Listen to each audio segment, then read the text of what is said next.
Okay, we'll start the session since it is already 5 minutes into the session, and let I'll let other people join after the session is going.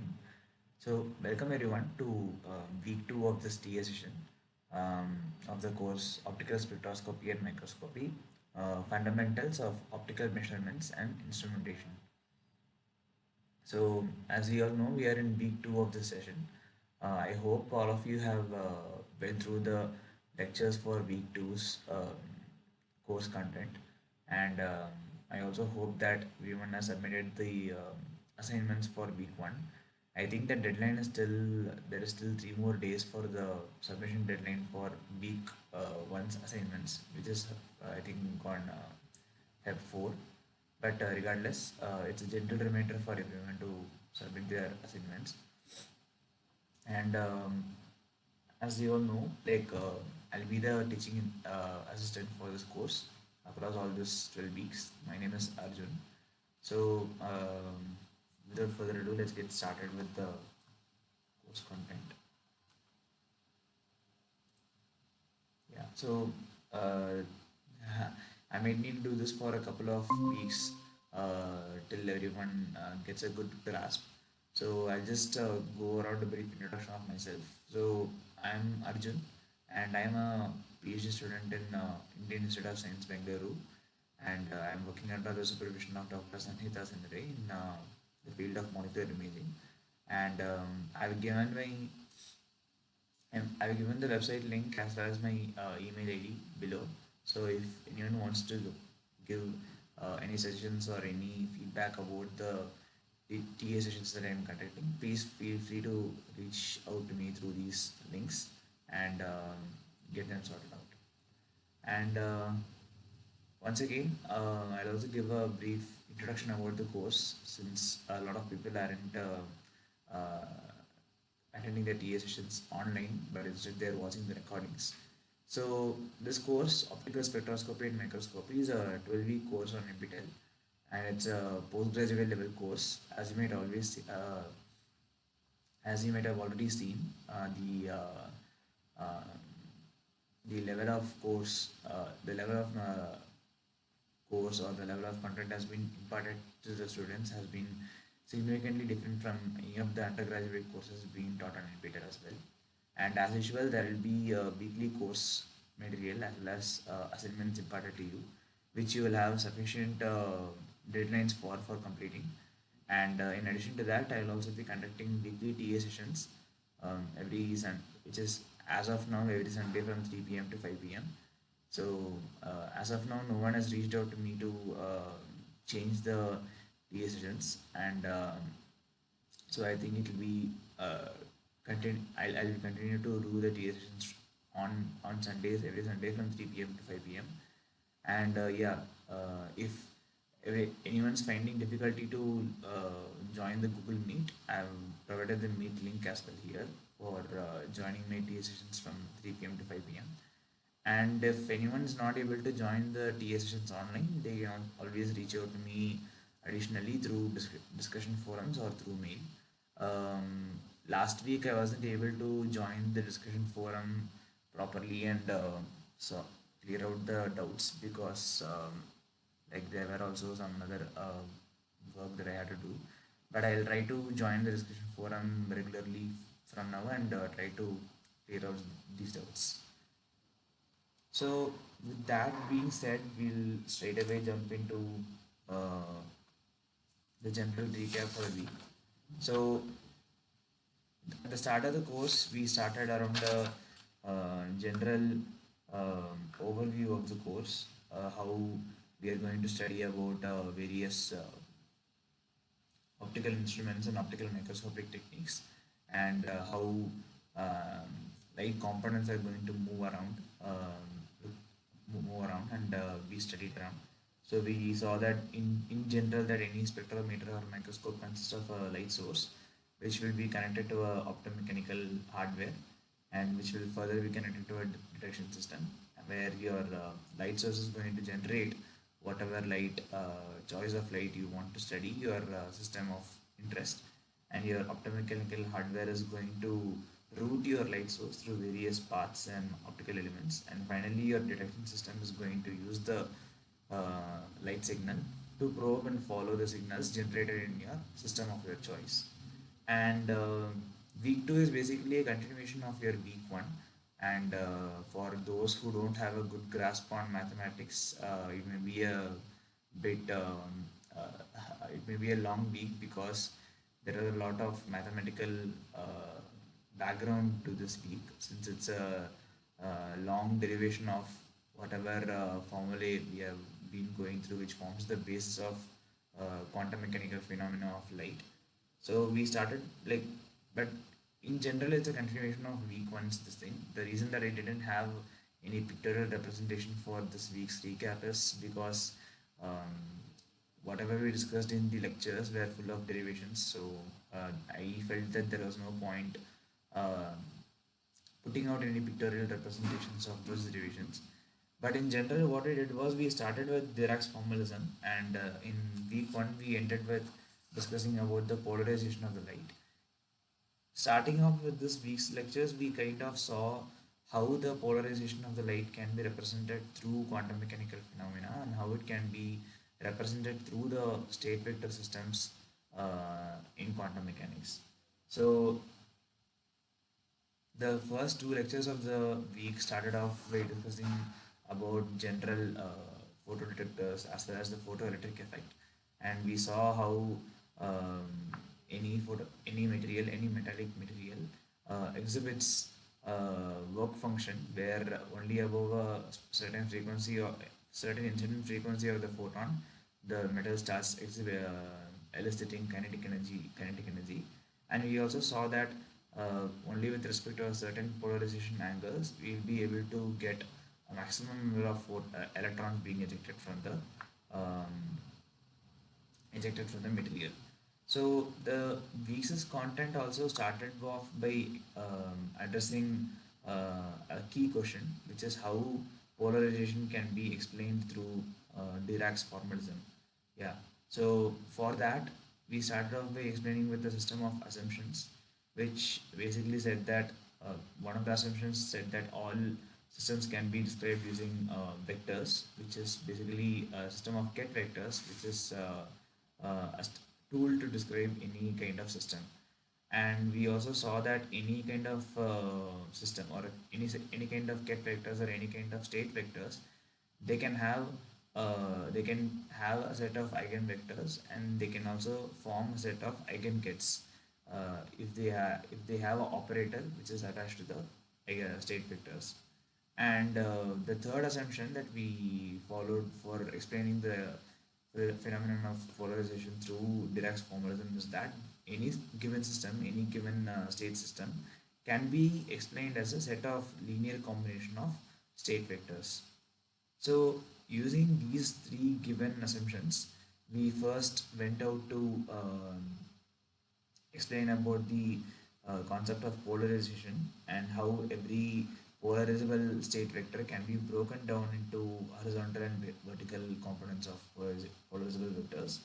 And we also went along explaining something called as the time dependent perturbation theory, where we study where we try to find the answers to some key questions like how are energy levels when light interacts upon a unperturbed. So when light doesn't interact upon a system, that it we consider this as an unperturbed state. The unperturbed state has a sort of an internal energy, which is where the photons are grounded in the ground state. And we kind of want to study how are these different states, such as the ground state and the excited states, populated, and how do they change the how do the states of this ground state and excited state change upon interaction with light. So we kind of try to study this question through the conventional time dependent Schrodinger's equation, where we have something called as the Hamiltonian operator, which is the baseline of the Hamiltonian operator. Basically describes the system in the ground state without any external perturbation. And we try to study the time evolution of this Schrodinger's equation when we have sort of a external perturbated energy to this system. So basically, whatever follows after that is a long derivation of how uh, the Schrodinger's equation evolves as a function of your introduction of perturbation through light energy.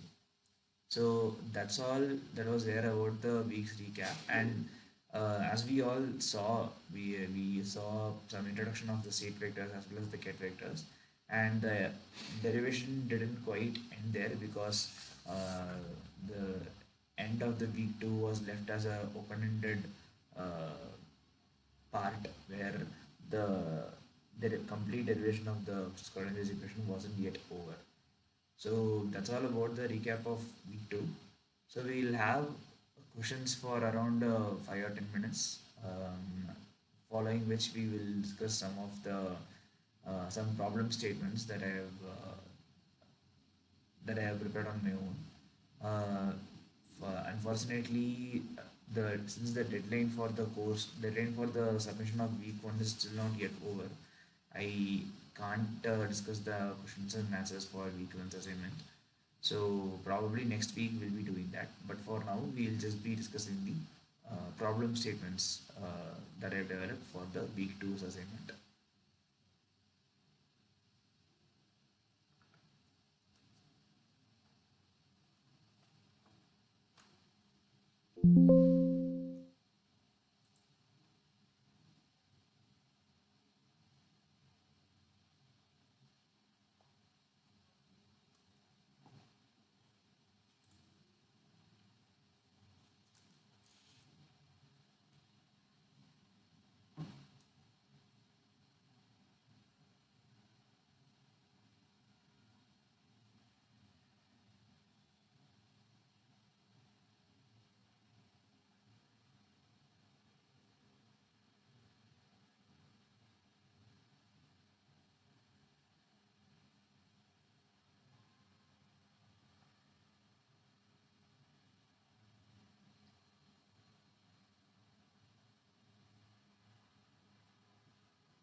Okay, since there are no questions for now, I'll start the problem statement section now. But feel free to always interrupt me and ask any questions if you want. Yeah. So the first question is, in Dirac's formalism, what does a ket vector represent? So we have so for today I have just prepared a set of MCQ questions because for the derivations we had I couldn't prepare any mathematical or calculation questions. So I think this will also be a very easy set of questions. So in Dirac's formalism, what does a ket vector represent? So options are four: a deterministic measurement of position and momentum, a mathematical operator acting on a system, the complete state of a physical system in space, and the physical intensity of light at a specific coordinate. And I think we kind of discussed this question last week as well. It's just a modification of the question. So uh, the answer is option C, the complete state of a physical system in Hilbert space. So I just made it. So Hilbert space is not the like we haven't studied it about the Hilbert space and all. We haven't notated that as a Hilbert space yet. I modified one of the options as a space, but yeah. So the correct answer for this would be option C. So as we saw in last week's lectures itself, the ket vector represents the complete state of a physical system in space.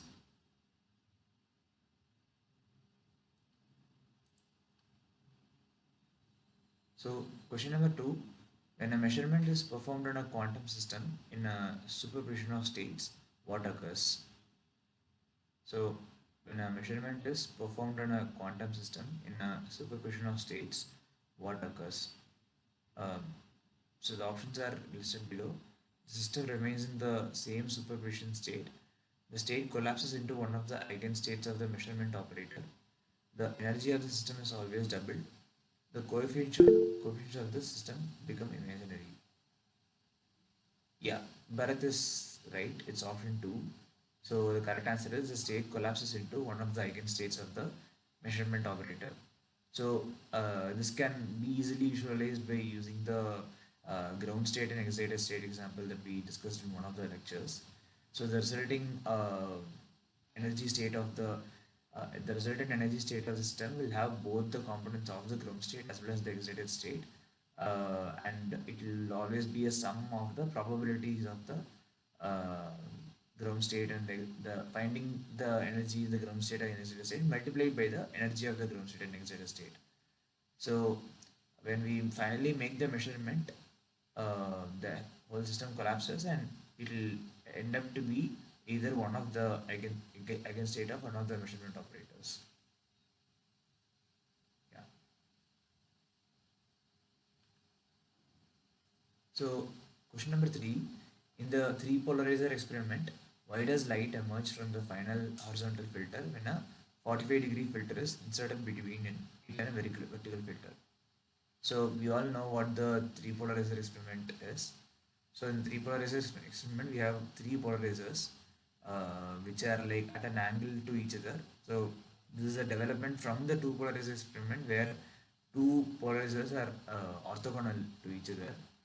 In the three polarizer experiment, we insert a filter between those two filters, which will kind of result in a light emitting from it. Yeah.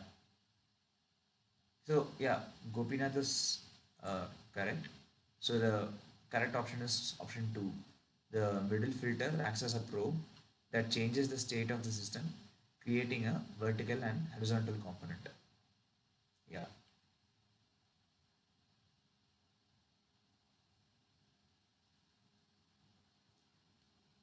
So question number four, the unperturbed Hamiltonian specifically describes. So this we already saw in the course as well as in the recap of the course. So the what is the unperturbed Hamiltonian specifically describes? And basically the unperturbed Hamiltonian is not having any interaction with the light. So the correct option will be option number two, which is the internal energy of the atom or molecule in the absence of light. Yes, yes, Bharat is correct. Yeah,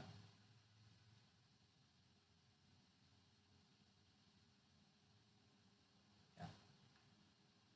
So the next question, according to time-dependent perturbation theory, which is TDPT, the rate of change of the probability amplitude AK of t is that it's actually okay. I think I made a small mistake. It's supposed to be derivative of AK of t here, so it should be AK dot of t. So the rate of change of the probability amplitude AK dot of t is directly proportional to what? So the options given here are the transition matrix elements, uh, bra vector of Ek multiplied by the Hamiltonian into ket vector of En, the absolute square of the wavelength of incident light, the mass of the molecule being probed, and the length of the optical path through the sample.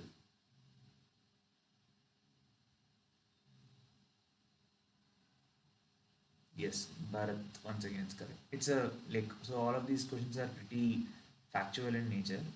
So yeah.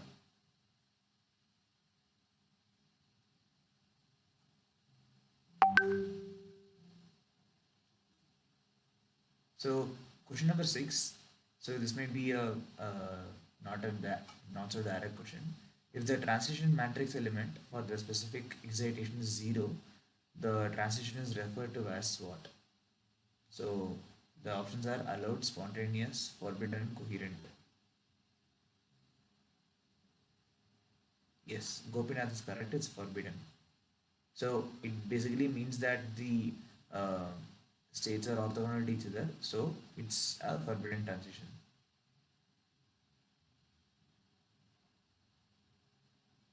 And I think this is the final question that I have prepared, only seven questions I have prepared. So in non-relativistic quantum mechanics, how is time, which is the t, treated mathematically? So we have four options here. As a physical operator with its own eigenvalues, as an immutable variable that applies uniformly to the entire system, as a complex coefficient that only exists in the excited state, and as a vector pointing in the direction of light propagation.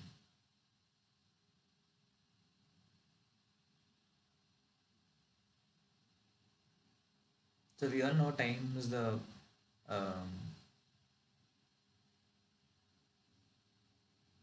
so this can be easily answered by looking at all the derivations that we have looked so far. Even if it's not mathematically, even if it's mathematically laboursome, you would have seen where the time is being introduced in the expressions of the derivations. So using that, we can see what kind of a simple way to answer this question is to see uh, Bharat, you are saying is 3 as a complex coefficient that only exists in the excited state. But one thing that we need to understand is that to study the time evolution, we also need to look at the ground state, which is existing till a certain point in time. So we can't exactly say that uh, time exists only for the excited state.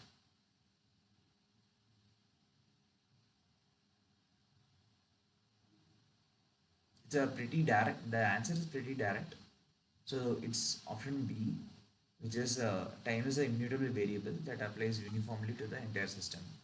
Because we need to study the evolution of so to study the time evolution and the evolution of energy through time, it is important for us to kind of um, study the state of the system at different points in time, which includes the ground state as well as the excited state.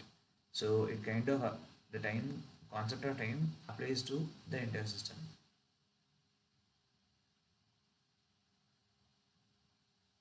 I hope this question is clear.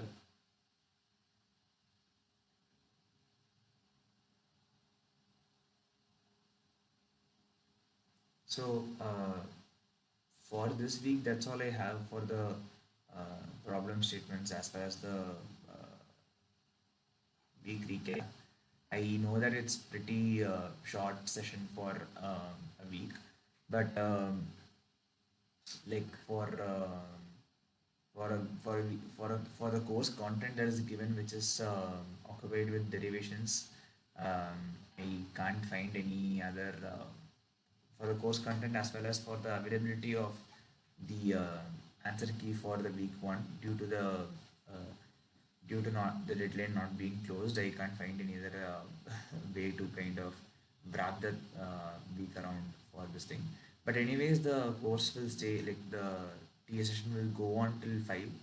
um, from my side, I am kind of done.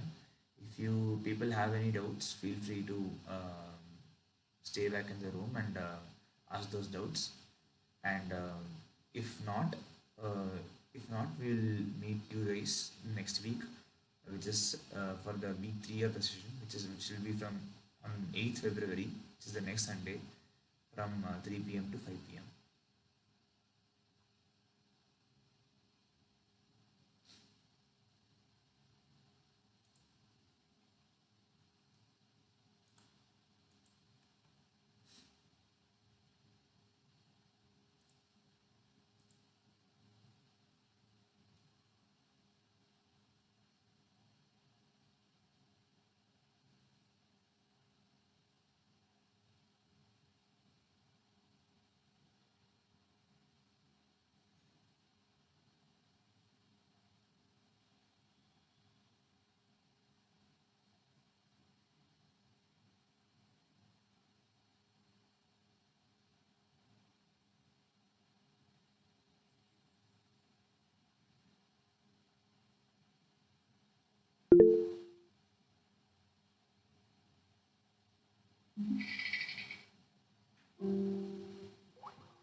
Yeah, sure, sure.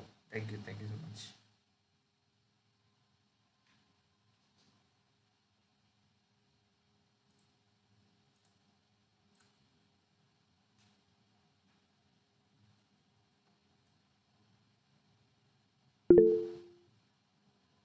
Yeah, thank you, brother. Yeah,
Okay, if there are no doubts in the session, I'll catch you guys in the next session, week 3 on 8th February, 3 p.m. to 5 p.m.